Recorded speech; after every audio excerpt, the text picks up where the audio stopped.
and welcome to the Hartselle Football Coaches Show. I'm Margaret Ann Prater alongside head coach Bert Newton, and I'd like to invite you to watch us every Wednesday on the Hartselle Tigers channel on YouTube. Also tune in on Fridays or whenever our game days are to watch the guys on the NFHS network. Coach, let's thank our sponsors really quick. We've got Agency on Main, Eddie Pruitt Ford, Express Bath, Marmac Commercial Real Estate, Peck Funeral Home, Coleman Regional Hospital, and Life Church.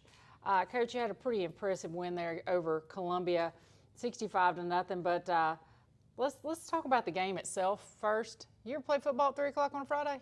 That'd be a first for me. That was a first. I kind of liked it. I was about to say I didn't hate it.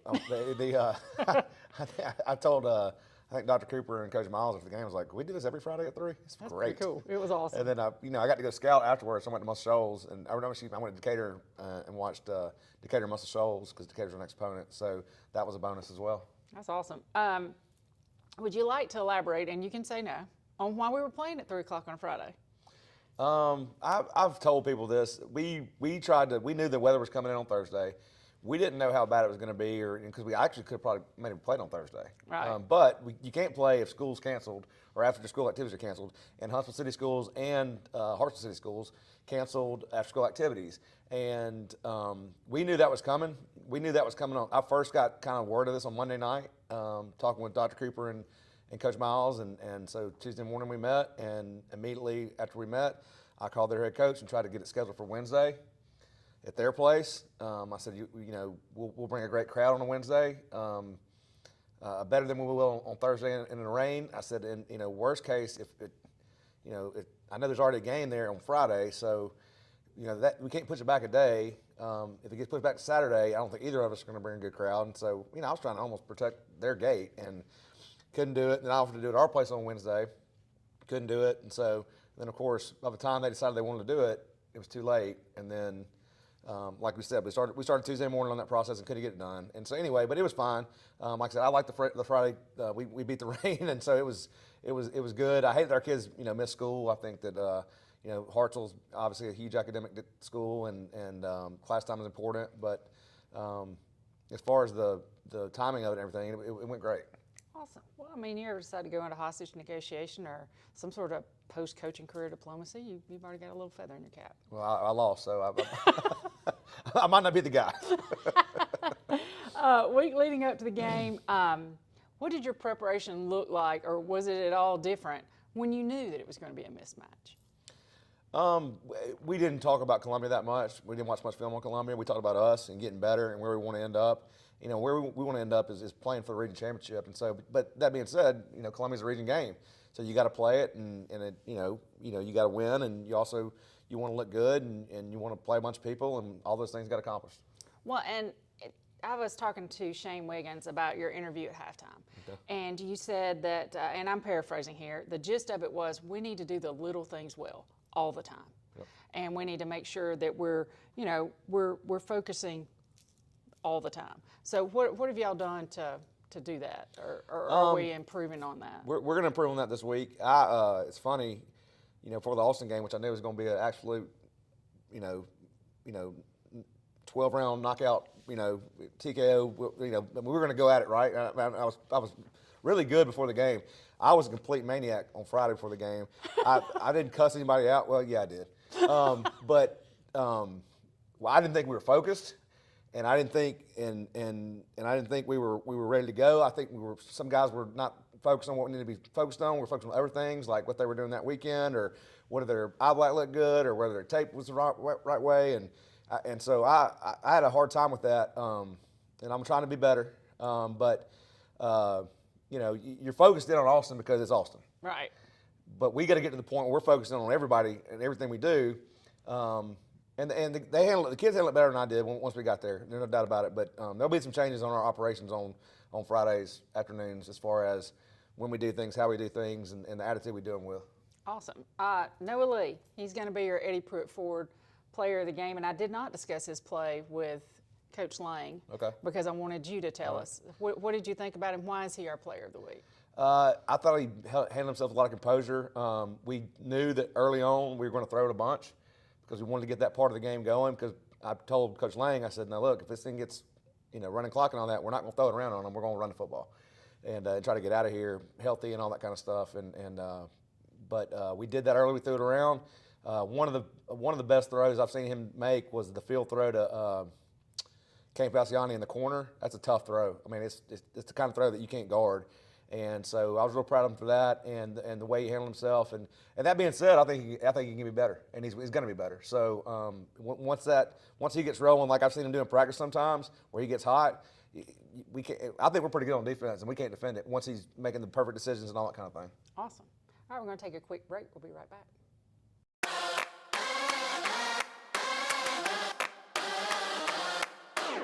Come see us at Eddie Pruitt Ford. We're a proud supporter of Hartselle Athletics.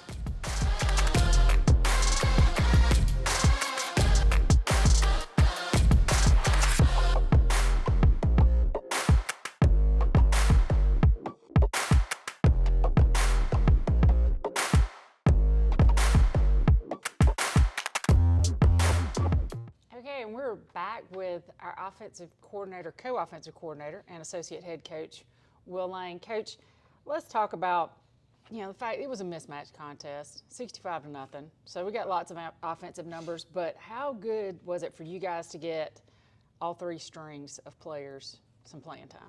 Oh, it was really good. Obviously, when you score 65 points, I don't care who you playing, that's good to happen.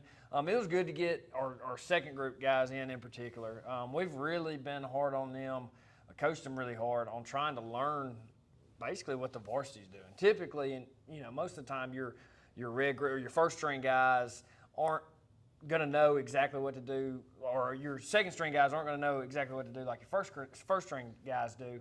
And so we've really pushed them hard this year to not make us take tags off and learn it, and they have. And so for them to get in the game and execute like they did, it was better than Jackson Olin when they got in. They did not execute up to par, and so that was good to see. And then we got some of those, third string guys in, and anytime you can get those guys in a varsity game, that's good things are happening. Well, I mean, if last year was ever a lesson for all of us, it's next man up. Yes, it is. It is indeed. I asked Coach Prater this question last week, but I'm going to revisit it. I'm seeing a lot of penalties still. A lot of these calls were very, what I would call technical. Mm-hmm. And he said he's watched some of the film. Are we seeing these new officiating crews, or are they just really, really picky, or we just have some stuff we want to clean up? Well, so like the two illegal downfield, one of them for sure was downfield. We got a pressure on the backside. So it was an RPO. We have the ability to hand the ball off. We also can throw it. And we got some pressure on the backside. Well, anytime that RPO timing's thrown off, obviously the linemen are going to be downfield when that happens. So we threw it away. They were definitely downfield, 100%, the right call. The other one was kind of iffy. Personally, looking at it, it looks like, so the way illegal man downfield works on the RPOs is when the ball comes out of your hand. Well, it was right at that 3-yard mark-ish. He might have saw the ball completed and then looked back, and the linemen were now at 5 yards. And so, that call in particular could go either way. But, yes, we definitely have to clean some things up. It was better than, obviously, the Austin game. We had a lot of penalties, uncharacteristic. But, we're just going to have to, offensive football is about growing each week. And even though we have a lot of guys back, we're still trying to find exactly who we're trying to be. And so we got some stuff we got to fix, and I think we'll continue to fix them. Awesome. Well, you've had 2 victories in a row, but we had a big loss last week. Jaden Shekel. Talk about what kind of loss that is. It's not just a body on the field. Right. It's not. Let's talk about him. He's still going to be with the team, but. Yeah, sad with Jaden is, when somebody gets lost for the year, it always seems to happen to the guys that don't really deserve it. He's always one of those guys that comes in with a smile on his face, ready to go, good attitude, takes hard coaching really, really well, and the guys look up to him. And it just is unfortunate. It had an ACL deal. He had a knee in the summer that we kind of had to work through. It took about a month and a half to kind of get through all that. And so he was finally getting back going, full speed, and then that happened. So it's really sad. Braden Huckabee will step in. He's a senior this year. He played well against Columbia. The good thing is he knows everything. Okay, now he's just got to go out on the field and execute it. And so he'll work there, and then we're going to work some young guys there as well, that ninth graders that have a way to go, but they definitely are talented. So we're going to work those guys there as well. Well, I told Shaq when we interview the offensive line, he's got to come back and be on the coach's show with us for sure. Absolutely. All right, Cole Miles. Let's talk about him. He caught a touchdown pass. We're going to see him working both sides. Is he going to be a dual threat? Yes, I would love for him to be over there a lot. Obviously, he's very talented as a player. He can play a lot of positions. He could come over and play receiver right now.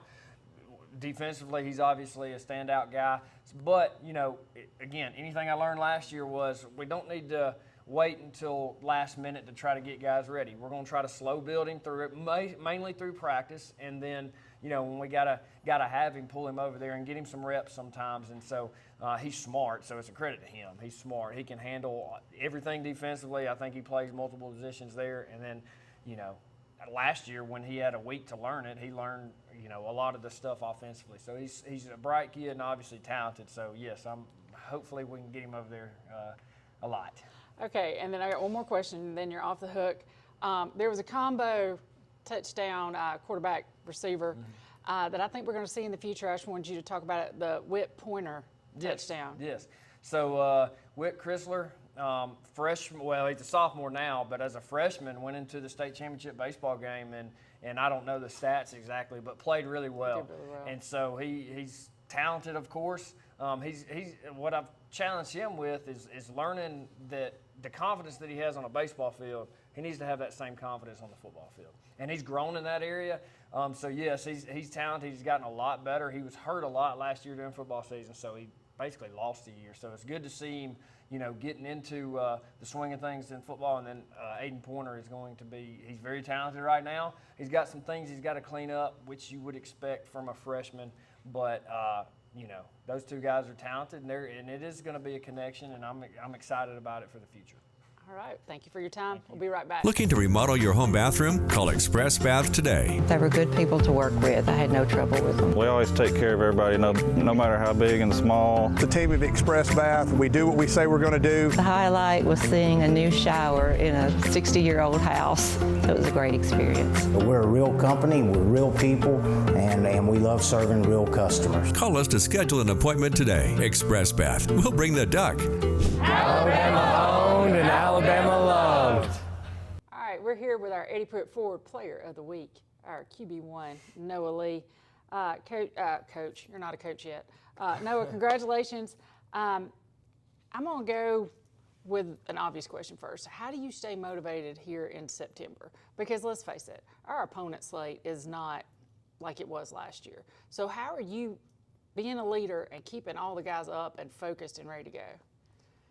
I feel like for me personally, it's knowing what's coming in October and November. Gotcha. That's what we're working for. That's what we're trying to fine-tune before, just to get ready for that. Awesome. What did you do in the summer to improve your game?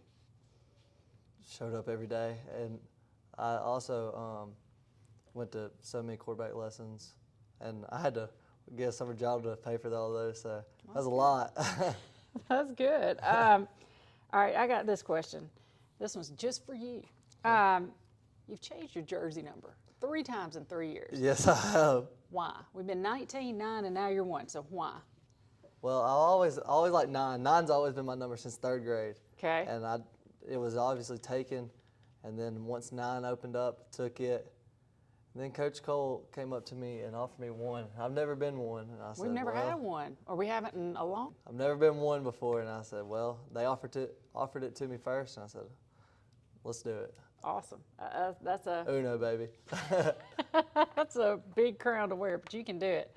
Let's get sappy real quick. If you could thank a parent, a teacher, a mentor, who would you thank for getting you to where you are right now, and why? My dad. Shout out, Dad. And why? Why would you say thanks to Dad? Just he's always, every day, he's always checking on me. He's always pushing me to, and he's not putting any pressure on me. Like a lot of kids I know, their dad's like forcing them. It's whatever I want. If I want to do it, he'll always help me get there. Awesome. Awesome. Okay, the rapid fire questions. Okay, here we go. I bet you've been thinking about those I have. answers. I already know. All right, who's your weight room dog? Porter. Porter Simmons. All right. Worst music taste? Brady Holt. Okay. Well, Saban Witt was our leader. Really? So yeah, Saban Witt's been our leader. Brady Holt, you're up next. Best motivator? I go Porter. Porter called a players-only meeting after the Austin game, and that spoke heavy. All right. Who's coming to get you if your car breaks down? Trammell Hurley or Hudson Buckaloo. Okay. That's the crew right there. Good luck. Yes. All right. And which one of your teammates would you let date your sister? None of them except for Jace Pruitt. Jace Pruitt. Jace Pruitt. Okay. You get a vote for me. Okay. All right. Thanks so much. We'll be right back. When it comes to college sports, whether it's football, basketball, baseball, or softball, Hartselle is pretty much a town divided. But when it comes to our hometown athletes, we are all Team Tiger, and at Agency on Main, we want to be your hometown real estate team. Whether you're buying or selling, residential, commercial, land, or auction properties, trust the professionals at Agency on Main for all your real estate needs. Go Tigers!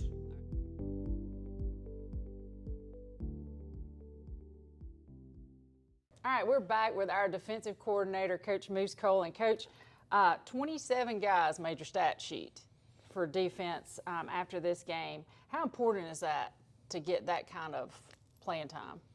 It's always important. It's good for those guys. They deserve it to get in. But I think it's important for next couple of months, next 6 months, next year, and all those kinds of things that they get in there and get quality reps. And really proud of those guys too. That's 2 games in a row to where they came in and kept a 0 up there. It's really excited for them. Yeah. My next question. I don't know how I math my math, but let's say under 20 yards total offense. That's got to be some sort of record. It's pretty good. We'll yeah. Well, where do you go from there? Well, I think you just build on. I talked to them about building on. Know why. Know what you've done to this point to allow yourself to be successful, to have those type of stats and those type of games, and continue to do those things that helped you get there, and understand why that happens is you got to continue to do the things you did to get there. Well, and coming up with Decatur, okay, what are you setting benchmark wise? They've not been an offensive juggernaut. You haven't played one of those in a while, but you're coming up. We're about to face Athens and Muscle Shoals before we know it. What are you doing to prepare these guys for this upcoming week? Really, just the same things. We talk a lot about it being all about us. It doesn't matter really circumstances, opponent, and and I've been here long enough to understand that Decatur week is you can throw all that stuff out. So it's really all about us. We got to prepare to be the best we can be every week, no matter circumstances, opponent, weather, whatever it may be. Well, yeah, we can watch the film from last year if we need motivation. You got that right, yes. And I just wanted to ask you about your player for the week for Columbia defensively. We hadn't highlighted anybody, and I looked at your stat sheet, and I was trying to find an outlier, and everybody had tackles. Everybody was doing pass breakups, So who would you – maybe it's growth that we don't see in statistically. Mm-hmm. Who do you want to talk about? Maybe they had a good week of practice. It's really hard to pick a standout, and we've said in there, on Sundays when we talk about picking a captain. And I said yesterday, I hope we need to continue to have the same problem that we have. And by problem, I mean we're having to try to pick 2 guys out of several every week. Right. That are deserving of that, so it's really hard to, pick a standout, and especially if a 0's up there at the end, it's hard to pick one standout. It's a group effort if that 0's still up there. But they did have an offensive player of the game this week, because I was about to give Coach Newton a hard time on that one, because it's been defense the whole time. Oh yeah. Yeah. Well, that's good. Yeah. We'll Y'all been take those showing too. up. Yeah. All right. Well, I thank you for your time. We'll be right back. Appreciate it.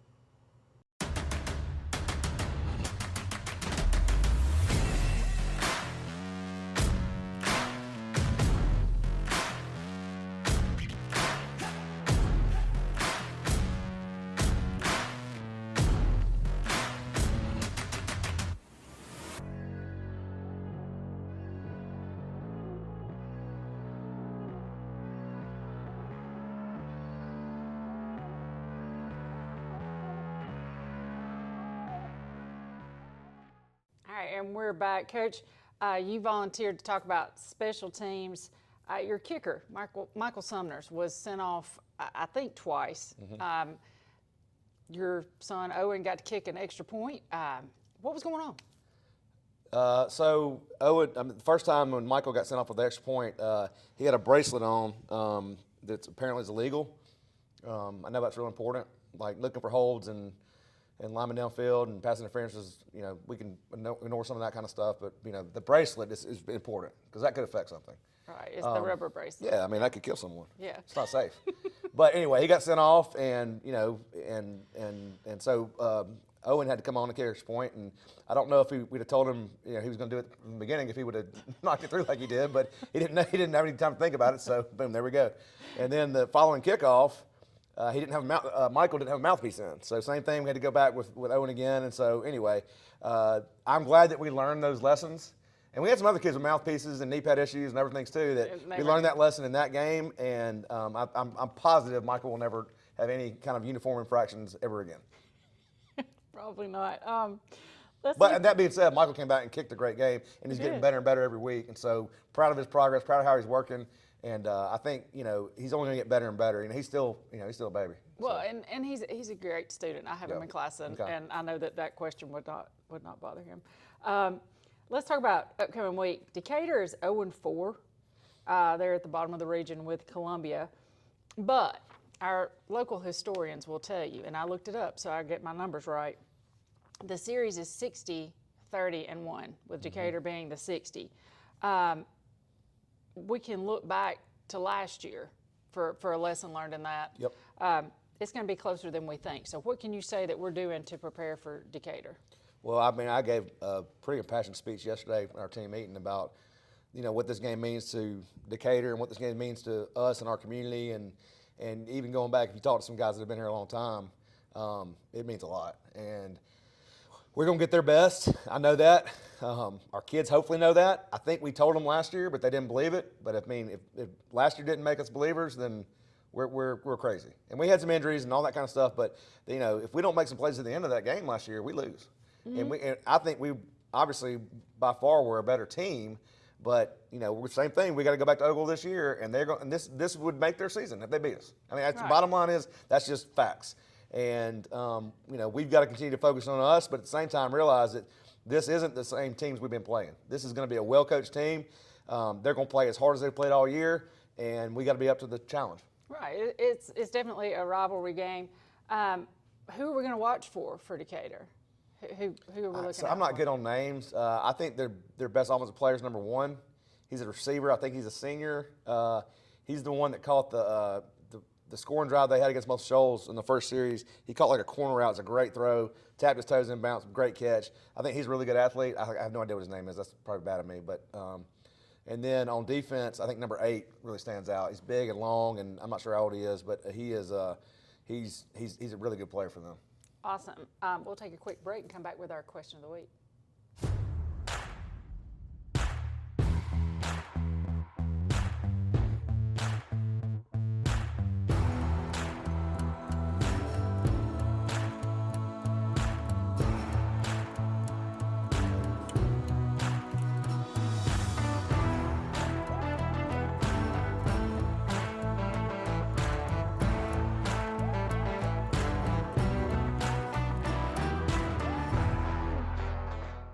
We're back with our Eddie Pruitt Ford fan question of the week.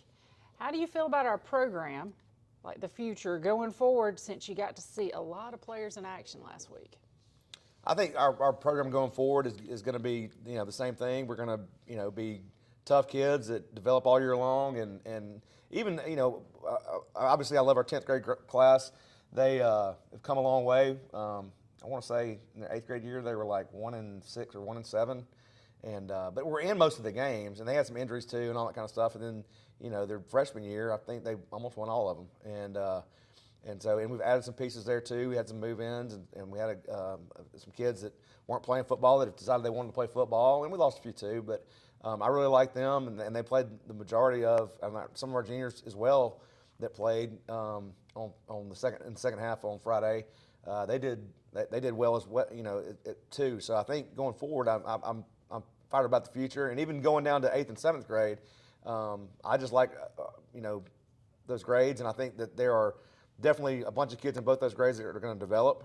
And that's kind of a Hartselle thing, though. And the thing that I really like about it is that even if we're not great in 7th, 8th, 9th, 10th, there's a process in place from the weights at the junior high that every kid lives with Coach Holly down there, and then we get them in 9th grade, and we got them the whole year, and then it's just a process of developing, and so the future's bright for Hartselle football. Awesome. Well, thank you for your time, and we'll be right back. Thanks. This is Shane Odom with Marmac Commercial Real Estate. We approach real estate with our 3I approach: integrity, intelligence, and innovation. To be your full-service real estate company that can handle all your real estate needs, from commercial, such as warehouse, retail, apartments, to land, farms, residential developments, along with houses, such as investment homes or your dream home. Marmac Commercial Real Estate has over 15 years experience providing award-winning, full-service real estate experience. One team, endless possibilities. Marmac Commercial Real Estate. All right, this week in Hartselle High Athletics, on Wednesday, September 18th, 9th grade volleyball is continuing their season at Hazel Green. Thursday, September 19th, our varsity volleyball and JV are going to host Athens and Huntsville. Cross country is going to St. Bernard in Coleman. Friday, September 20th, JV volleyball is going to a tournament in Mountain Brook, and we are going to Decatur for varsity football. Saturday, September 21st, JV volleyball is going to go back to Mountain Brook for that tournament, and 9th grade volleyball is playing in a tournament at Gunnersville. On Monday, we are starting homecoming week. Homecoming will be on a Thursday next week, but aside from that, our kickoff event is going to be Monday night here at the high school in the auditorium, and JV football is also going to host Decatur. On Tuesday, volleyball is going to travel to Jasper, and that's going to be this week in Hartselle High Athletics.